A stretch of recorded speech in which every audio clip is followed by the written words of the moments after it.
Welcome to ஒரு channel மாணவனாசிரியர். இந்த இடம் நம்ம என்ன பார்க்க போகிறோம்னு பார்த்தீங்கன்னா, தமிழகத்தில் 6லிருந்து 12ஆம் வகுப்பு மாணவர்களுக்கு பள்ளிகளுக்கு விடுமுறை தொடர்பான அறிவிப்பை சற்று முன்பு கல்வித்துறை வெளியிட்டிருக்காங்க. ஸோ இதை பற்றி இந்த இடத்துல பார்க்கலாம். அது பார்க்குறதுக்கு முன்னாடி மாணவனாசிரியர் யூடியூப் சேனல் சப்ஸ்கிரைப் பண்ணிட்டு கீழே இருக்கக்கூடிய பெல் ஐக்கானை ப்ரெஸ் பண்ணி ஆன் வச்சிங்கன்னா உடனுக்குடன் ஸ்கூல் காலேஜ் அஃபிஷியல் நோட்டிஃபிகேஷன் வரும். ஸோ என்ன அப்டேட் அப்படின்னு வந்து பார்த்தீங்கன்னா, தமிழகத்தில் கோட்டையிலி ஆஃப் இயர்லி எக்ஸாமினேஷன் எப்போது நடக்கும் அப்படிங்கிற மாதிரி ஒவ்வொரு டிஸ்ட்ரிக்டில் இருக்கக்கூடிய டிஸ்ட்ரிக்ட் சிஓ வந்து பார்த்தீங்கன்னா ப்ரொசீடிங் ஸ்டார்ட் பண்ணிட்டு இருக்காங்க. ஸோ அதன் அடிப்படையில் வந்து பார்த்தீங்கன்னா காலாண்டு அரையாண்டு விடுமுறைக்கான நாட்களை வந்து பார்த்தீங்கன்னா சற்று முன்பு பள்ளி கல்வித்துறை வெளியிட்டிருக்கிறார்கள்.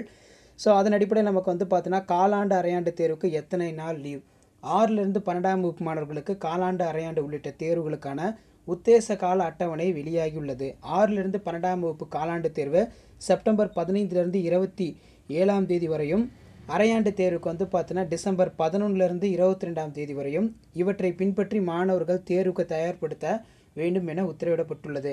காலாண்டுக்கு ஒரு வாரமும் அரையாண்டுக்கு 10 நாட்கள் விடுமுறையும் அளிக்கப்படும் என்று எதிர்பார்க்கப்படுகிறது அப்படின்னு சொல்லியிருக்காங்க. ஸோ 6th-லேருந்து 12th வரைக்கும் அந்த மாணவர்களுக்கு காலாண்டு அரையாண்டு உள்ளிட்ட தேர்வுகளுக்கான உத்தேச கால அட்டவணை வந்து பார்த்தீங்கன்னா வெளியாகிருக்கு. அதில் 6th-லேருந்து 12th வந்து பார்த்தீங்கன்னா செப்டம்பர் 15ஆம் தேதியிலேருந்து 27ஆம் தேதி வரைக்கும் கோட்டையிலி எக்ஸாமும், ஆஃப் இயர்லி எக்ஸாமினேஷன் வந்து பார்த்தீங்கன்னா டிசம்பர் 11ஆம் தேதியிலிருந்து 22ஆம் தேதி வரையும் நடைபெறும். இவற்றை பின்பற்றி மாணவர்களை தேர்வுக்கு தயார்படுத்த வேண்டும் என உத்தரவிடப்பட்டுள்ளது.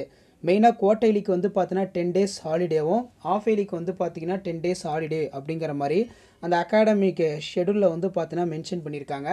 ஸோ கண்டிப்பாக வந்து பார்த்தீங்கன்னா இந்த கோட்டையிலி ஆஃப் இயர்லி பொறுத்த வரைக்கும் பார்த்தீங்கன்னா எல்லா டிஸ்ட்ரிக்ட்லையுமே இந்த எக்ஸாமினேஷன் வந்து பார்த்தீங்கன்னா நடக்கும். காமன் கொஷின் பேப்பர் அப்படிங்கிற மாதிரி சொல்லியிருக்காங்க இந்த வருஷம். ஆனால் இது வரைக்கும் நமக்கு வந்து பார்த்தீங்கன்னா எந்த ஒரு அதிகாரப்பூர்வமான அறிவிப்பு வந்து பார்த்தீங்கன்னா வெளியாகலை. ஸோ எப்போவுமே காமன் கொஷின் பேப்பர் வந்து கண்டக்ட் பண்ணாங்கன்னா கொஷின் வந்து பார்த்தீங்கன்னா லீக் அவுட் ஆகும்.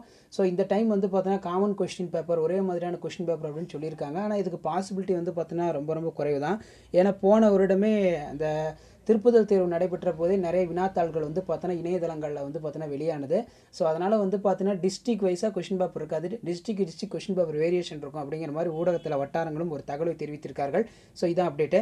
வீடியோ ஏற்படுத்த ஃப்ரெண்டுக்கு ஷேர் பண்ணுங்கள். மறக்காத மாணவனாசிரியர் யூடியூப் சேனல் சப்ஸ்கிரைப் பண்ணி கீழே இருக்கிற பெல் ஐக்கானை மட்டும் ப்ரெஸ் பண்ணி ஆள் வைங்க. உடனுக்குடன் அப்டேட்டில் நோட்டிஃபிகேஷன் வரும். நன்றி.